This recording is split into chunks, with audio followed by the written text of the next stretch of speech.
नमस्ते दोस्तों। आज हम टोपोलॉजिकल स्पेस में पढ़ेंगे एक्सटीरियर पॉइंट।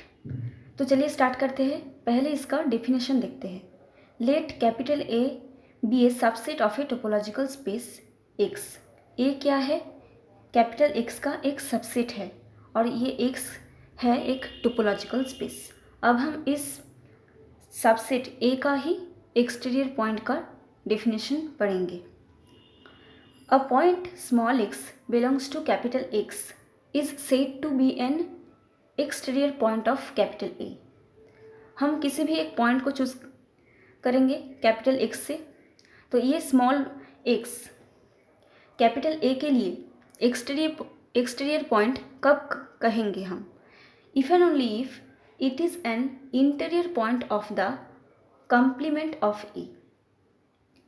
तो ये पॉइंट कैपिटल ए के लिए एक्सटीरियर पॉइंट हम कहेंगे जब ये पॉइंट एक इंटीरियर पॉइंट होगा ए कॉम्प्लीमेंट का। मतलब ए कॉम्प्लीमेंट का इंटीरियर पॉइंट होगा। मतलब हम कह सकते हैं अगर एक्स एक्सटीरियर पॉइंट है तो ये इंटीरियर पॉइंट होगा ए कॉम्प्लीमेंट का। ए कॉम्प्लीमेंट मतलब एक्स माइनस ए, है ना। किसी भी सेट का कॉम्प्लीमेंट है मेन स्पेस से, वो सेट को हम अगर डिलीट कर देंगे मतलब माइनस कर देंगे तो वो सेट होगा उसका कॉम्प्लीमेंट। तो ये एक्स क्या होगा? एक्स होगा ए कॉम्प्लीमेंट का इंटीरियर। मतलब ए कॉम्प्लीमेंट का इंटीरियर के अंदर बिलोंग करता है ये पॉइंट। तब हम कहेंगे कि एक्स है ए का एक्सटीरियर पॉइंट है। तो अब देखिए एक्स अगर इंटीरियर पॉइंट है ए कॉम्प्लीमेंट का, इसका मतलब ए कॉम्प्लीमेंट क्या होगा? A complement is a neighbourhood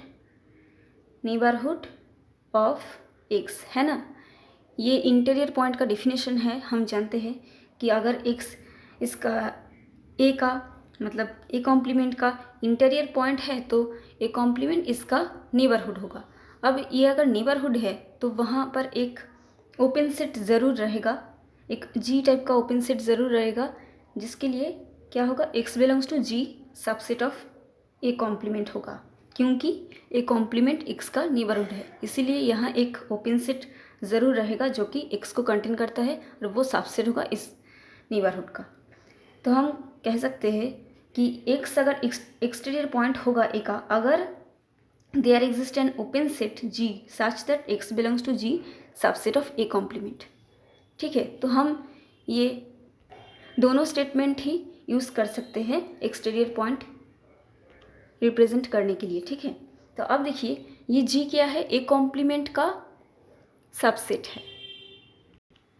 तो जी अगर ए कॉम्प्लीमेंट का सबसेट है तो पक्की बात की जी ए का सबसेट नहीं होगा। और ये जो जी है ए के साथ कोई भी इंटरसेक्शन नहीं देगा। मतलब जी के साथ ए का इंटरसेक्शन क्या आएगा? फाई आएगा, क्योंकि फाई मतलब नल सेट। मतलब इस इंटरसेक्शन के अंदर कोई भी पॉइंट नहीं रहेगा, क्योंकि जी ए कॉम्प्लीमेंट का सबसेट है। तो ऑब्वियसली जी के साथ ए का कोई रिलेशन नहीं रहेगा। इसीलिए हम ये भी कह सकते हैं कि अगर एक्स ए का ए सेट का एक्सटीरियर पॉइंट है तो ये एक्स एक ऐसा ओपन सेट जी का पॉइंट होगा जिसके लिए वो जी ए के साथ इंटरसेक्शन फाई देगा। हम ये भी कह सकते हैं। ठीक है, तो ये 3 टाइप के डेफिनेशन हो सकता है। तो आप कोई भी याद रख सकते हैं, मतलब आपको तीनों ही याद रखना होगा।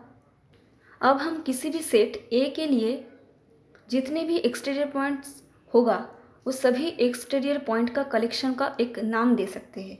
मतलब the set of all exterior points of A is said to be exterior of A. तो हम इसे कैसे डिनोट कर सकते हैं? एक्सटीरियर ऑफ ए।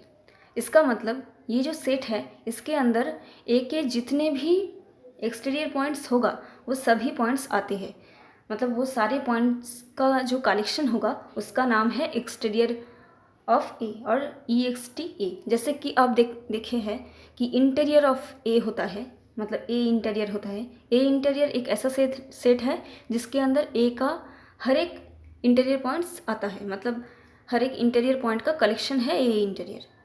ठीक उसी ही तरह ए का जितने भी एक्सटीरियर पॉइंट्स है वो सभी पॉइंट्स का कलेक्शन को हम कहते हैं एक्सटीरियर ऑफ ए। ठीक है, तो अब ये एक्सटीरियर ऑफ ए का मतलब क्या है? ऑब्वियसली ए कॉम्प्लीमेंट का इंटीरियर पॉइंट, क्योंकि ए का किसी भी पॉइंट अगर एक्सटीरियर पॉइंट है तो वो पॉइंट क्या होगा? अभी हमने डेफिनेशन देखा कि वो पॉइंट ए कॉम्प्लीमेंट का कोई ना कोई इंटीरियर पॉइंट होगा। तो इसका मतलब exterior A is equal to A complement of interior, है ना, होल मतलब इंटीरियर ऑफ ए कॉम्प्लीमेंट। तो ये दोनों इक्वल होगा। तो अब देखिए हम एक्सटीरियर ऑफ ए फाइंड की है, अब हम एक्सटीरियर ऑफ ए कॉम्प्लीमेंट देखेंगे। वो क्या हो सकता है? एक्सटीरियर ऑफ ए कॉम्प्लीमेंट मतलब हम ए की जगह ए कॉम्प्लीमेंट रख रहे हैं। ठीक है, तो ये क्या आएगा? सिंपल, यहाँ भी जो ए है इस ए की जगह हम ए कॉम्प्लीमेंट रखेंगे और जो ये कॉम्प्लीमेंट है ये भी होगा और उसके इंटीरियर। अब जानते हैं कि कॉम्प्लीमेंट हट जाता है, तो ये मतलब क्या होगा? ए इंटीरियर। तो देखिए ए इंटीरियर का मतलब है एक्सटीरियर ऑफ ए कॉम्प्लीमेंट। ठीक है, तो इस तरह से आप बहुत सारे सिंप्लीफाई कर सकते हैं और सिंप्लीफाई करके आप बहुत सारे ऐसे रिलेशन बना सकते हैं। अब एक चीज़ देखिए, एक्सटीरियर ऑफ ए क्या है? ए कॉम्प्लीमेंट का इंटीरियर। तो आप जानते हैं ए कॉम्प्लीमेंट का इंटीरियर किसका सबसेट होता है? कोई भी सेट का इंटीरियर मतलब ए इंटीरियर सबसेट होता है ए का, है ना। तो यहाँ ए की जगह कौन है? ए कॉम्प्लीमेंट, तो उसका इंटीरियर सबसेट होगा इसका, मतलब ए कॉम्प्लीमेंट का, है ना। तो मतलब ए कॉम्प्लीमेंट की जगह यहाँ है ए, तो ए इंटीरियर अगर ए का सबसेट है तो आप ए कॉम्प्लीमेंट को ए कल्पना कर लीजिए। तो ए कॉम्प्लीमेंट का इंटीरियर किसका सबसेट होगा? ए कॉम्प्लीमेंट का। इसका मतलब एक्सटीरियर ए सबसेट है किसका? एक्सटीरियर ए सबसेट है ए कॉम्प्लीमेंट का, है ना। क्योंकि एक्सटीरियर ऑफ ए इक्वल है ए कॉम्प्लीमेंट इंटीरियर के साथ, इसीलिए ये सबसेट होता है ए कॉम्प्लीमेंट का। और हम जानते हैं कि A complement intersection A is equal to 5 होता है ना। तो हम अब एक्सटीरियर ऑफ ए देखिए इसका सबसेट है, मतलब ए कॉम्प्लीमेंट का सबसेट है, तो ऑब्वियसली इसके साथ भी ए का इंटरसेक्शन 5 आएगा, क्योंकि एक्सटीरियर ए क्या है? ए कॉम्प्लीमेंट का सबसेट है। तो बड़े वाला सेट के साथ ए अगर 5 देगा तो ऑब्वियसली छोटे वाला के साथ तो देगा ही 5 देगा। तो exterior of A intersection A is equal to 5 होगा। तो एक चीज़ यहाँ से क्लियर होता है कि ए के साथ, कैपिटल ए के साथ एक्सटीरियर ऑफ ए का कोई भी रिलेशन नहीं है, मतलब ए का, कैपिटल ए का कोई भी पॉइंट एक्सटीरियर ऑफ ए का पॉइंट नहीं बन सकता। मतलब ए के अंदर जितने भी पॉइंट्स होगा वो सभी पॉइंट्स कभी भी एक्सटीरियर नहीं बन सकता, मतलब ए का एक्सटीरियर पॉइंट नहीं हो सकता। सो हम लिख सकते हैं कि no point of capital A be an exterior point of capital A. तो ए के लिए एक्सटीरियर पॉइंट सिर्फ वो पॉइंट ही बन सकता है जो कि ए के अंदर नहीं है। और इंटीरियर पॉइंट के लिए क्या था?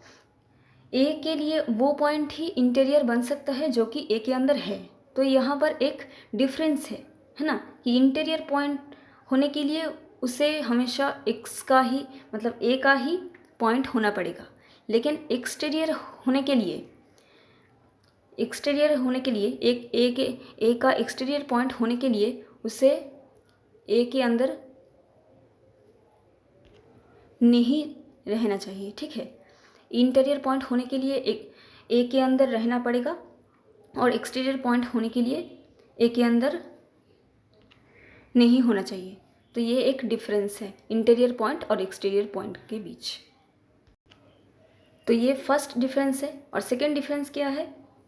इंटीरियर पॉइंट मतलब एक्स बिलोंग करता है ए इंटीरियर के अंदर, और एक्सटीरियर पॉइंट है मतलब एक्स बिलोंग करता है एक कॉम्प्लीमेंट का इंटीरियर के अंदर, ठीक है। ये ए का इंटीरियर और ये ए कॉम्प्लीमेंट का इंटीरियर, तो ये दो चीज़ आप याद रखिए। सो आई होप आपने ये लेक्चर समझ पाए हो। So that's for all today, bye.